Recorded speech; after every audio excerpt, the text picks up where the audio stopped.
श्री कृष्ण मित्रों, देवशयनी एकादशी यानी पद्यमा एकादशी भी कहते हैं। देवशयनी एकादशी कब आती है? आषाढ़ मास के शुक्ल पक्ष की यह एकादशी है। देवशयनी एकादशी से भगवान विष्णु पाताल लोक में विश्राम के लिए चले जाते हैं, तो इसलिए देवशयनी एकादशी का व्रत करें और कथा अवश्य पढ़ें। तो हम आज देवशयनी एकादशी की व्रत की कथा को पढ़ेंगे। भगवान कृष्ण बोले, हे धर्मात्माओं, मैं श्रेष्ठ युधिष्ठिर आषाढ़ मास के शुक्ल पक्ष की एकादशी का नाम देवशयनी है। ब्रह्मा जी ने नारद से कहा था कि आज के दिन भगवान विष्णु को शयन कराया जाता है और वह कार्तिक शुक्ला एकादशी को जागते हैं। चतुर्मास का व्रत इस एकादशी से प्रारंभ होता है। जो मनुष्य ब्रह्मचर्य का पालन कर चतुर्मास का व्रत करते हैं वह विष्णु भगवान को प्रिय हैं। शिवलोक में उसकी पूजा होती है। सर्व देवताओं उसे नमस्कार करते हैं। चंद्रायण आदि कठिन व्रत में भी यह चतुर्मास के व्रती को समाप्ति समय चाहिए। चतुर्मास के व्रती को समाप्ति समय चाहिए। ब्राह्मणों को भोजन दक्षिणा प्रसन्न करें। गौओं का दान कर सकें तो उत्तम है, नहीं तो गर्म वस्त्र का दान करें, अवश्य करें। और तिल के साथ मिलाकर जो स्वर्ण दान करते हैं वह भोग व मोक्ष दोनों प्राप्त करते हैं।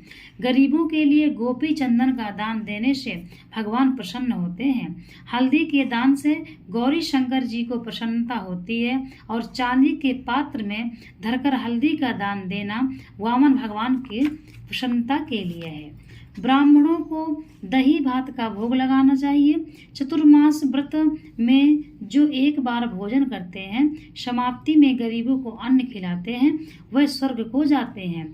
इस व्रत में जौ तथा चावल इत्यादि जो अभ्यागतों को खिलाते हैं वह स्वर्ग को जाते हैं। अब पद्मा एकादशी के महात्म्य की एक पौराणिक कथा कहता हूँ। सूर्य वंश में मांधाता राजा प्रसिद्ध सत्यवादी अयोध्यापुरी में राज करता था। एक समय उसके राज्य में अकाल पड़ गया। प्रजा दुखी होकर भूख से मरने लगी। हवन आदि शुभ कर्म बंद हो गए। राजा को कष्ट हुआ। इसी चिंता में वो वन को चल पड़ा। अंगीरा ऋषि के आश्रम में जाकर कहने लगा, हे सप्तऋषियों, मैं श्रेष्ठ अंगीरा जी, मैं आपकी शरण हूँ। मेरे राज्य में अकाल पड़ गया है।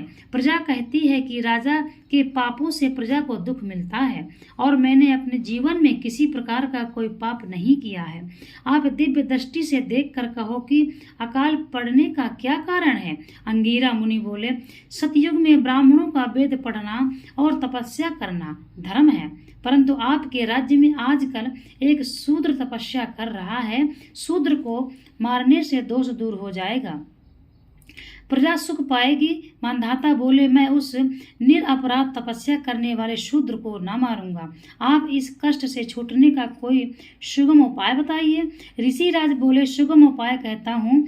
भोग तथा मोक्ष देने वाली देवशयनी एकादशी है। इसका विधि पूर्वक व्रत करो। उसके प्रभाव से चतुर्मास तक वर्षा होती रहेगी। इस एकादशी का व्रत सिद्धियों का देने वाला तथा उपद्रव को शांत करने वाला है। मुनि की शिक्षा से मांधाता ने प्रजा सहित पद्मा एकादशी यानी देवशयनी एकादशी का व्रत किया और कष्ट छूट गए। इसका महात्म्य पढ़ने या सुनने से अकाल मृत्यु का भय दूर हो जाता है।